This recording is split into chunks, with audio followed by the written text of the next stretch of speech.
So we're here at Shugborough Hall. We were National Trust members for about a year. We dragged our kids to various National Trust properties and they got really bored very quickly. We're National Trusted out, they used to say. But now we're a little bit older. We're going to come here today. This is an open weekend, so it's not going to cost us anything to get in. So it's a little tester for us to see if it's worth us buying National Trust membership. It's about £138 for joint membership, £84 for individual membership, and there is a family rate as well. So let's go and see what we think and if it's worth it, and we'll tell you at the end. We're now entering the walled garden. There's also a play area that we can see. We'll show that later, and any families, that'll be useful.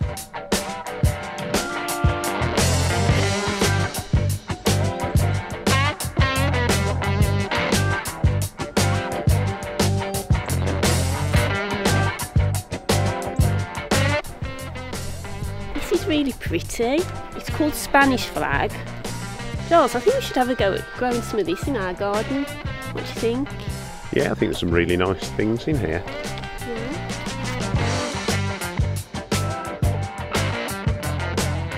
Well, these are better than our dahlias.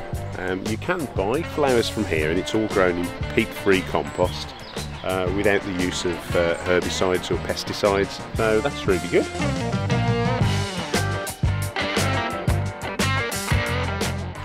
So this is the old dipping pond where the gardeners used to fill their water buckets, and it's also ornamental. Obviously it's now used for growing leeks because there's no water in it. Oh, I better keep a close eye on you, Lisa.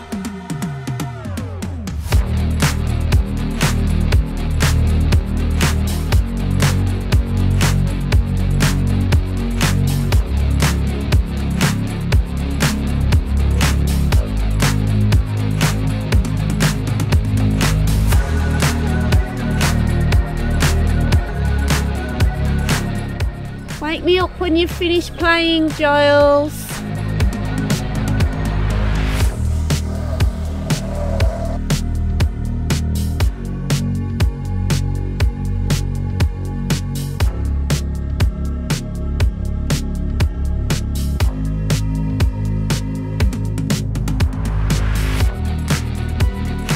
So it looks like they're doing a new play area and designing it and consulting on it at the moment.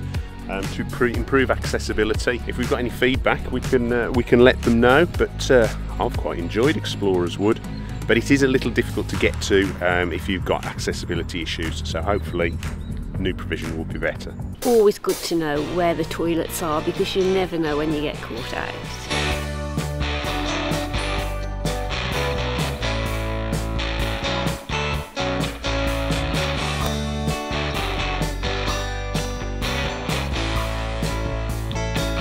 This is the ball pen.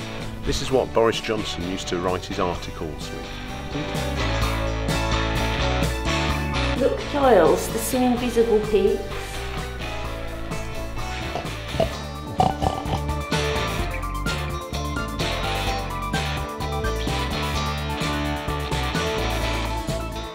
There's a lot of information in here, actually. You can learn quite a lot about Shugborough's past history. It's interesting.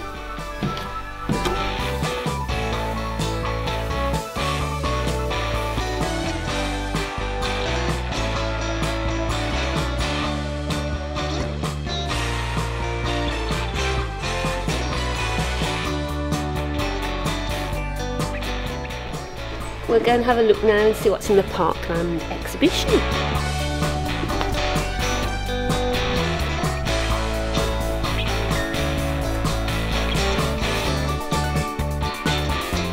So we've just found out a lot of the monuments that were originally at Shugborough were washed away in a flood, and it tells you the ones that were lost and the ones that are still here. So we're going to go and try and find the ones that are still here.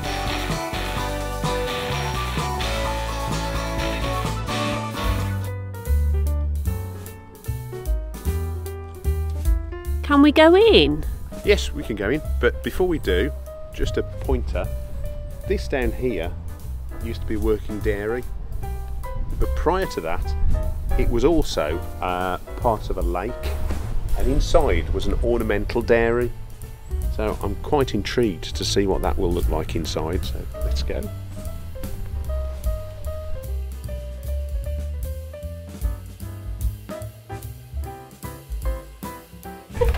I can't get in. Stuck. It just won't open. It says it's open, and here we go.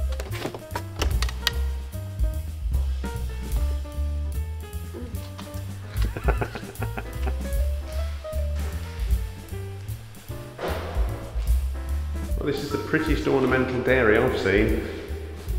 Oh, it's very echoey. Echoey. La, la, la, la, la, la, la. Very nice. So we're walking up to the main house now. It's really lovely around here, lots of open countryside, lots of people with their dogs. You can get into quite a few places here with your dogs, can't you? Yeah, you can get into the cafe, which is quite useful, as long as your dog's on a lead. Yeah. We didn't bring our dogs today, they're at home, because you can't get into the main house with your dogs. So, Sorry Dexter, Audrey, if you're watching this. Hi. So this is very much a working farm. There's lots of animals around. Great for the kids to come and have a look. And this is Shugborough Hall. We're just approaching the mansion now. It was built in about 3 or 4 different phases.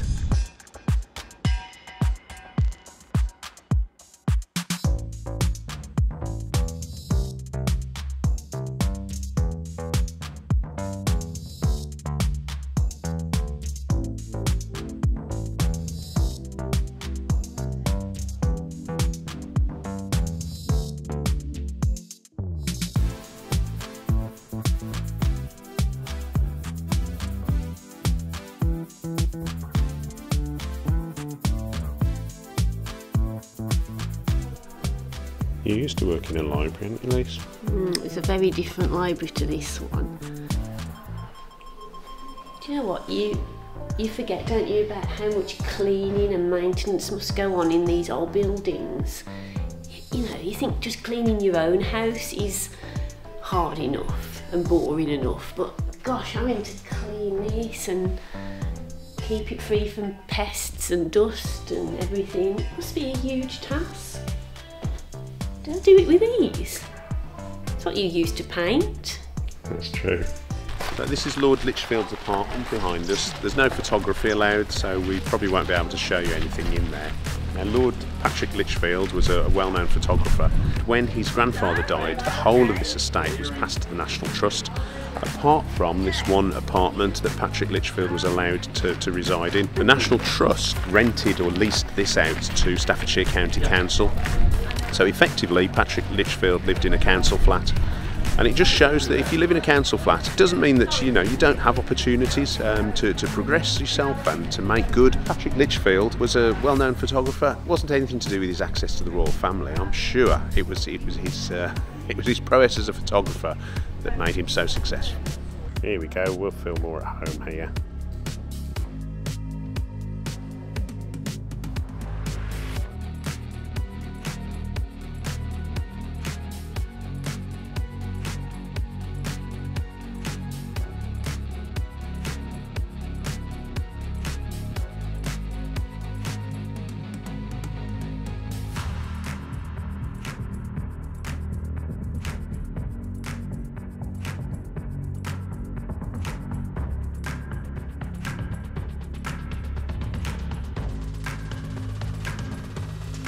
There's a bus that can bring you up from the entrance to the house.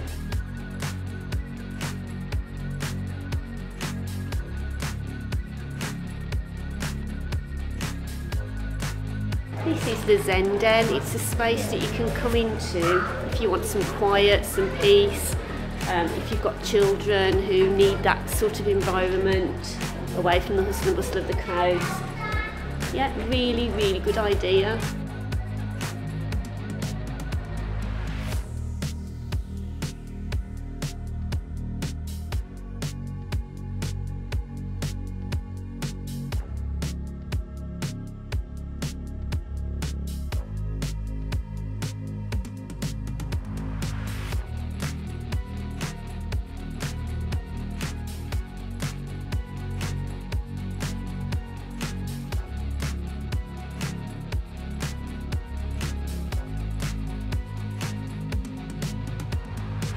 we're going to go on a walk down Lady Walk to the Arboretum.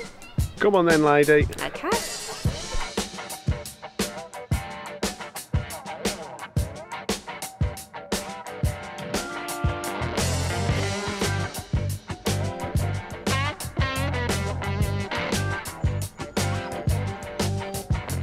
So this is where Patrick Litchfield lived until he was 66. He died in 2005. What did he die of, Giles? He died of a Friday. You know what, Giles? It amazes me how much information you can remember when we're around these places. Yeah, you know, I can remember that his mother was the niece of the Queen Mother. I can remember that his mother was divorced and then married a Prince of Denmark and became a Princess of Denmark. His mother was named Anne. Yeah, I can just read something and retain a lot of the facts quite quickly. And my head is like just full of information. It's just a shame you can't remember to like wipe the seat when you've been to the toilet.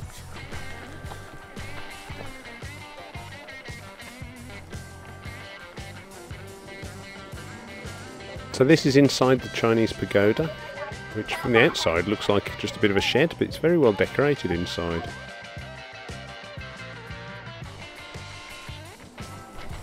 So this is the Cats Monument. Now, to be honest, I think dogs are much better than cats. Let us know in the comment, what do you think? We've just entered the formal gardens at the rear of Shugborough Hall. Again, they're looking very nice. So there is plenty to do when you think you've got the park farm, you've got the formal gardens, you've got all the monuments, you've got the hall itself, and you've got Patrick Litchfield's photography exhibition inside as well. So this is the Essex Bridge. I don't think you can get to Essex by walking across though. I think you actually get to Great Haywood.